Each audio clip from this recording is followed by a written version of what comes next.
जंगल से बाहर निकलकर रूहान सड़क तक पहुंच जाता है।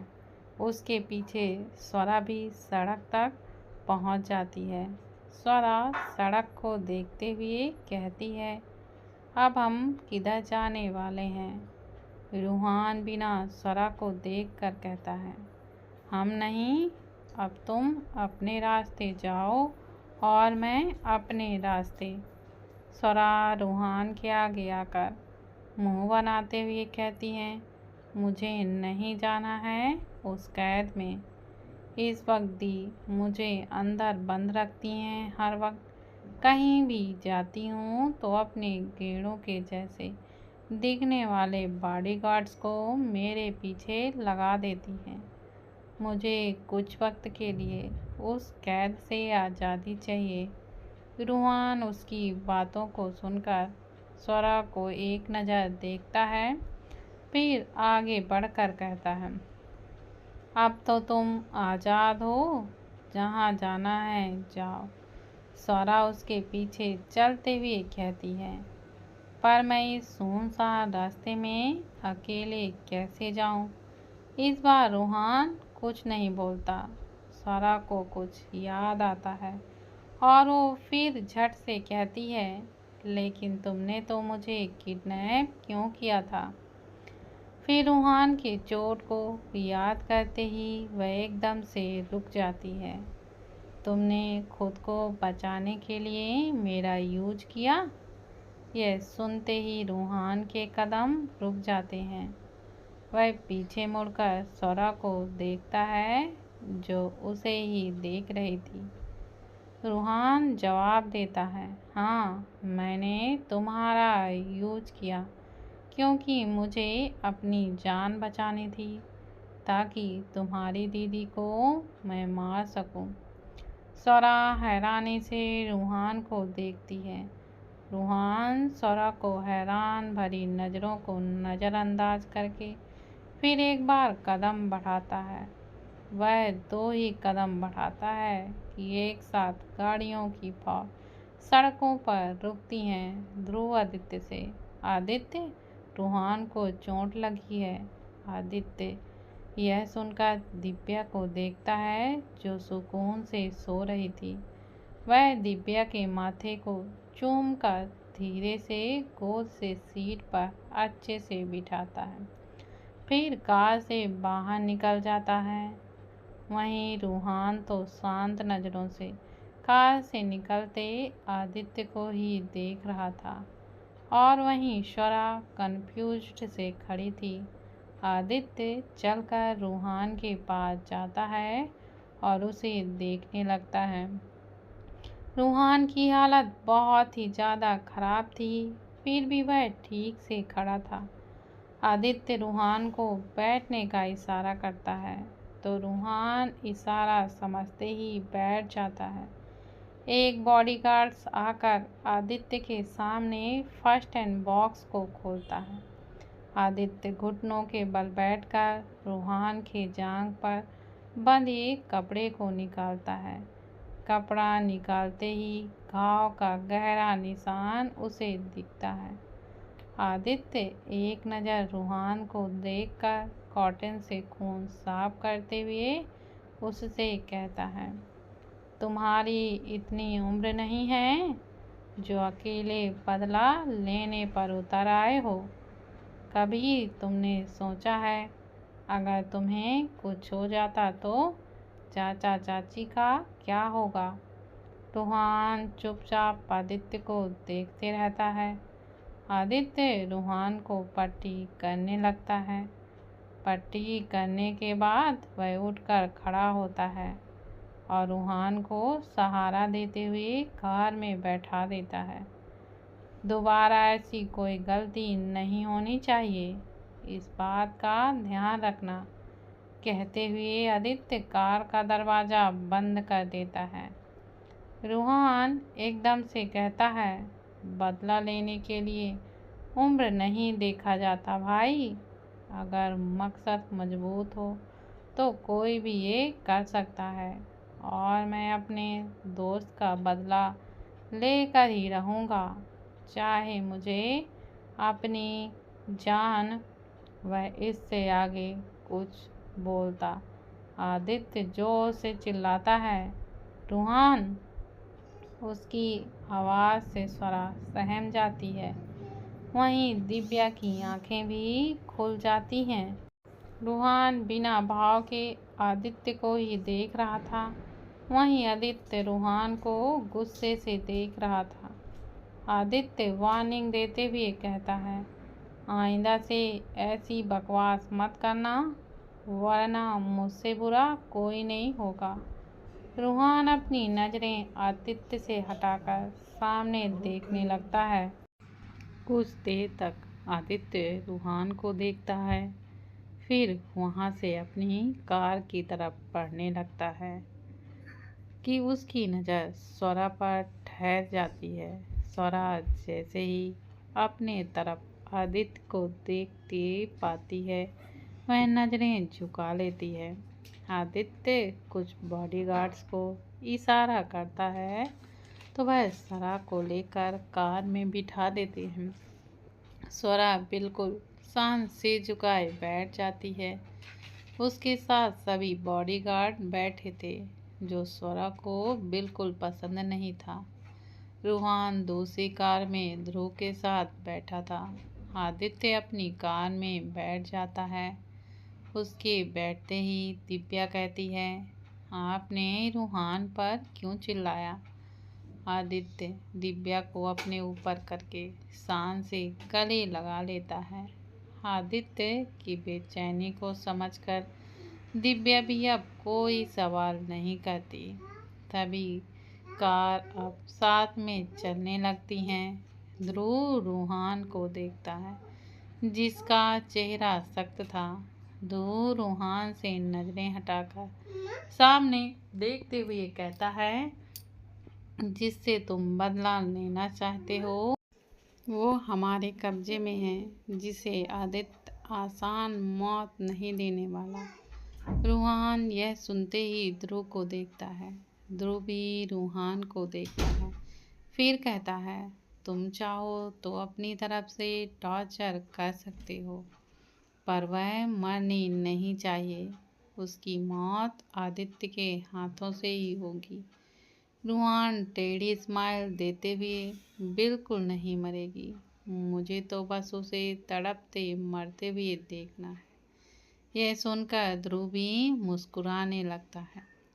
सिंघानिया विला में सबको खबर मिल चुकी थी कि दिव्या जिंदा है और वह वापस आ रही है।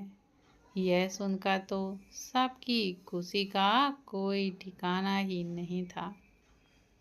अनुज तो इस खबर से सबसे ज़्यादा खुश था। वह बार बार मेन दरवाजे की तरफ देखे ही जा रहा था। कुछ ही वक्त में कारों के रुकने की आवाज़ आती है। आदित्य दिव्या को उठाकर अंदर लेकर आता है। दिव्या को देखते ही अनुज दौड़कर सीधे दिव्या के गले लग जाता है, क्योंकि आदित्य ने दिव्या को गोद में उठाया था। तो अनुज आदित्य से होकर दिव्या के गले लगा हुआ था। आदित्य चुपचाप खड़ा था। दिव्या अनुज की हरकत से शॉक्ड सी हो जाती है। अनुज दिव्या से अलग होता है तो उसकी नज़र सीधे दिव्या के चोटों पर पड़ती है। वह चोटों को देखते हुए फिक्र भरी अपनी आवाज़ में कहता है, भाभी ये सब। दिव्या कुछ बोल पाती उससे पहले ही आदित्य अनुज के साइड से दिव्या को वहाँ से लेकर चला जाता है। यह देखकर अनुज का तो मुंह बन जाता है। सीढ़ियों से होते हुए आदित्य दिव्या को कमरे में लेकर चला जाता है। आदित्य की हरकत देख सभी मुस्कुराने लगते हैं। तभी एक आवाज़ से सबकी नज़र दूसरी तरफ चली जाती है। रूहान मेरा बच्चा, ये आपको क्या हो गया है? माया फिक्र भरी आवाज़ में रूहान के पास और जाकर बोलती हैं। ध्रुव रूहान को सोफे पर बिठाता है तो माया जल्दी से रूहान के गालों पर हाथ रखकर कहती हैं, ये सब क्या है रूहान, और ये कैसे हुआ है। रूहान चुपचाप सा बैठा रहता है। गौरव आगे बढ़कर रूहान को चेक करता है। स्वरा तो अब भी बिल्कुल चुपचाप खड़ी थी। ध्रुव स्वरा को एक नज़र देखकर आदित्य के कमरे की तरफ बढ़ जाता है। वह जैसे ही कमरे में जाता है, वहाँ का नज़ारा देख जल्दी से पीछे मुड़कर उसके मुंह से एकाएक निकल जाता है, ओह आई एम सॉरी। आवाज़ सुनते ही आदित्य और दिव्या, जो एक दूसरे के ऊँटों का रस पी रहे थे, दिव्या जल्दी से आदित्य को धक्का देकर पीछे हो जाती है। आदित्य एक नज़र दिव्या को घूरता है और फिर ध्रुव को घूरने लगता है। ध्रुव बिना पलटे ही कहता है, वो मैं ये पूछने आया था कि त्रिया की बहन का क्या करना है। उसे इस विला से एक कदम भी हिलने मत देना। वो भी भरोसे के लायक नहीं है। हाल पर उस पर नज़र रखो। आदित्य की बात सुनकर ध्रुव हाँ बोलकर चला जाता है। आदित्य को दिव्या देखता है, जो नज़रें झुकाकर बैठी हुई थी। आदित्य जाकर दरवाज़ा बंद कर देता है तो उसे दिव्या की आवाज़ आती है, हमें नहाना है। आदित्य दिव्या को उठाकर वॉशरूम में ले जाता है और उसे बिठाकर साड़ी को खोल देता है, फिर उसके ब्लाउज और पेटीकोट को भी निकाल देता है। इतना करते ही आदि दिव्या को बाथटब पर लेटाता है कि वह इस कदर लेटाता है कि उसके पैर पर पानी ना पहुंच पाए। दिव्या तो ब्लश करने लगती है। इस वक्त वह बस अपनी इनरवेयर में थी। इतना शर्माने की ज़रूरत नहीं है वाइफी, मैं सब कुछ पहले ही देख चुका हूँ। अचानक ही आदित्य कहता है तो दिव्या की आंखें हैरानी से बड़ी हो जाती हैं। आदित्य अब दिव्या के सारे कपड़े निकाल देता है। दिव्या अपनी आंखें बंद कर लेती है। आदित्य दिव्या के पूरे शरीर पर साबुन लगाने लगता है। आदित्य के छूते ही दिव्या की सांसें तेज हो जाती हैं। दिव्या के मुलायम शरीर में आदित्य के हाथ हर तरफ फिसलते ही जा रही थी। दिव्या खुद को कंट्रोल किए मुट्ठी कस लेती है। आदित्य के हाथ अब दिव्या के सीने पर चले जाते हैं।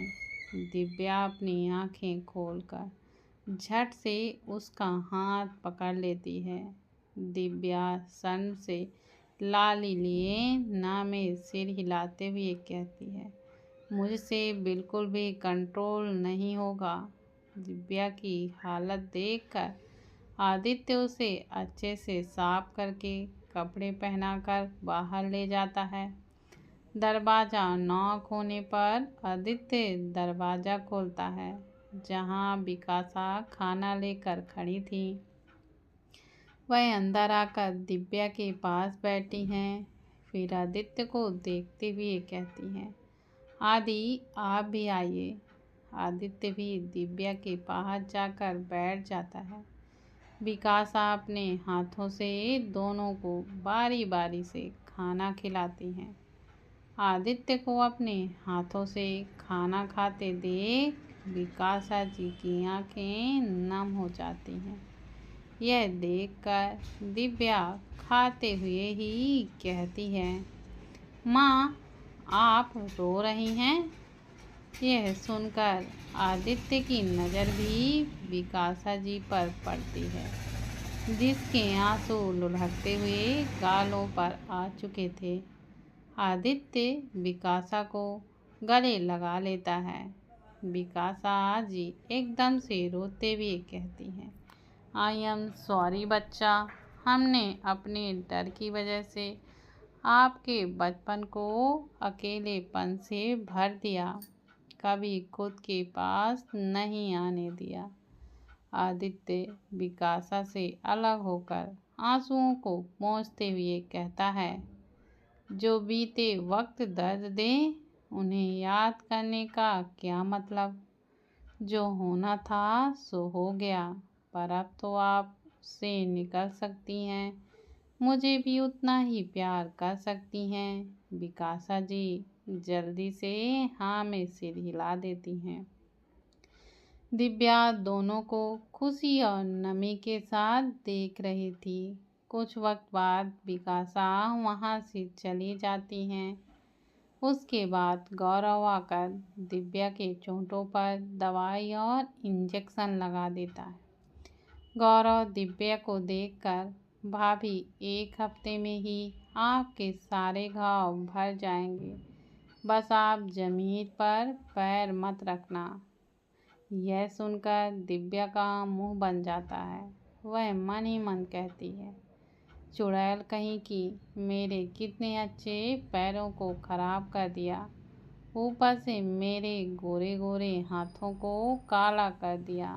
मन तो करता है एक झापड़ मार दूं।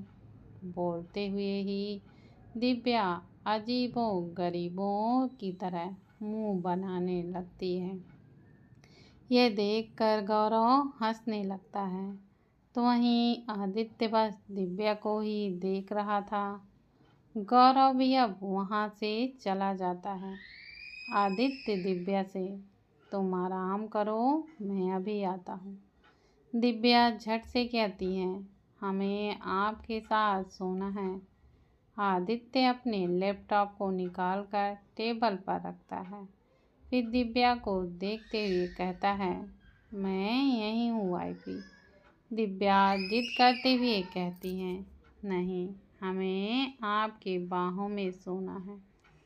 आदित्य एक नज़र दिव्या को देखता है, फिर लैपटॉप को, आखिर में दरवाजे को नॉक करके दिव्या के साथ बेड पर लेट जाता है। दिव्या खुश होकर आदित्य के बाहों में लिपट जाती है। आदित्य दिव्या के कमर से पकड़कर और करीब खींच लेता है। दिव्या मुस्कुराते हुए आंखें बंद कर लेती है। आदित्य बस एकटक दिव्या के चेहरे को ही देखने लगता है, जिसे कुछ दिन पहले आदित्य ने अपनी आंखों के सामने मरते हुए देखा था। कुछ देर में दिव्या सुकून भरी नींद में चली जाती है। दिव्या की जुल्फें बार बार दिव्या के खूबसूरत चेहरे को ढक रही थी। आदित्य दिव्या के जुल्फों को साइड करके बड़े गौर से उसे देखने लगता है। नज़रों से जब मन नहीं भरता तो वह दिव्या के माथे को चूम लेता है। माथे से नीचे आकर दोनों पलकों को बारी बारी से उसके सॉफ्ट गालों को, नाक को चूम लेता है और आखिर में उसके होठों को, बढ़ता तो बस छूने के मकसद से, लेकिन दिव्या के होठों के स्पर्श से वह मदहोशी में दिव्या के होठों को बहुत ही शिद्दत से चूमने लगता है। दिव्या नींद में ही आदित्य के होठों को लॉलीपॉप की तरह चूसने लगती है। कुछ ही पल में आदित्य दिव्या के होठों को छोड़ देता है। दिव्या लंबी लंबी सांसें लेते हुए आदित्य के सीने में छुप जाती है। आदित्य दिव्या को फिर एक बार कसकर पकड़ते हुए अपनी आंखों को बंद कर लेता है। बेला में आदित्य, ध्रुव और रूहान के अलावा किसी को भी स्वरा के बारे में नहीं पता था और आदित्य ने यह बताना जरूरी भी नहीं समझा। स्वरा को गेस्ट रूम में रखा गया था। स्वरा बेड पर बैठी हुई अपनी फ़ोन के स्क्रीन को बहुत ही गौर से देख रही थी, जिसमें त्रिया, पाखी और उसकी तस्वीर थी। वह अपने हाथ से पाखी के चेहरे को छूते हुए कहती है, मैंने आपको पहले ही खो दिया। फिर त्रिया के तस्वीरों को छूते हुए कहती है, अब क्या मैं आपको भी खोने वाली हूँ। इतना कहते ही स्वरा के चेहरे पर अजीब से एक्सप्रेशन दिखने लगते हैं।